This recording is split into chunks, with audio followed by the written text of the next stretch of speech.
Hi friends, welcome back to another video. നമുക്കിന്ന് കുറച്ച് current affairs ചോദ്യങ്ങൾ നോക്കാം. 2023 ദാദാ സാഹിബ് ഫാൽക്കെ പുരസ്കാരം 2025 ലഭിച്ചത് മോഹൻലാലിനാണ് 2023 ദാദാ സാഹിബ് ഫാൽക്കെ പുരസ്കാരം 2025 ലഭിച്ചത്. അടൂർ ഗോപാലകൃഷ്ണന് ശേഷം രണ്ടാമതായി ഈ പുരസ്കാരം ലഭിക്കുന്ന മലയാളിയാണ് മോഹൻലാൽ. അടൂർ ഗോപാലകൃഷ്ണൻ 2004 ലഭിച്ചു. അതിനുശേഷം ഈ പുരസ്കാരം ലഭിക്കുന്ന മലയാളിയാണ് മോഹൻലാൽ. 10 ലക്ഷം രൂപ സമ്മാനത്തുകയുള്ള ഈ പുരസ്കാരം 1969 മുതൽ നൽകി തുടങ്ങി. 1969 മുതൽ നൽകി തുടങ്ങി.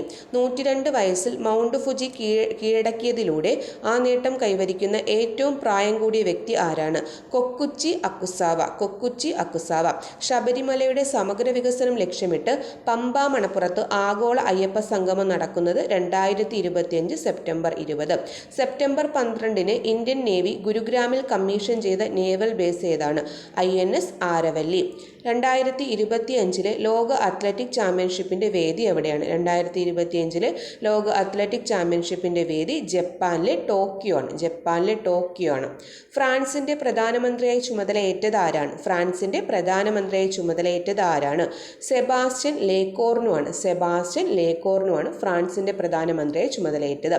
2024 ഓഗസ്റ്റിൽ സംസ്ഥാന സർക്കാരിന്റെ ശുപാർശ പ്രകാരം തിരുവനന്തപുരം സൗത്ത് എന്നാക്കി പേരുമാറ്റിയ റെയിൽവേ സ്റ്റേഷൻ ഏതാണ്? നേമം റെയിൽവേ സ്റ്റേഷനാണ് തിരുവനന്തപുരം സൗത്ത് എന്നാക്കി പേരുമാറ്റിയ റെയിൽവേ സ്റ്റേഷൻ.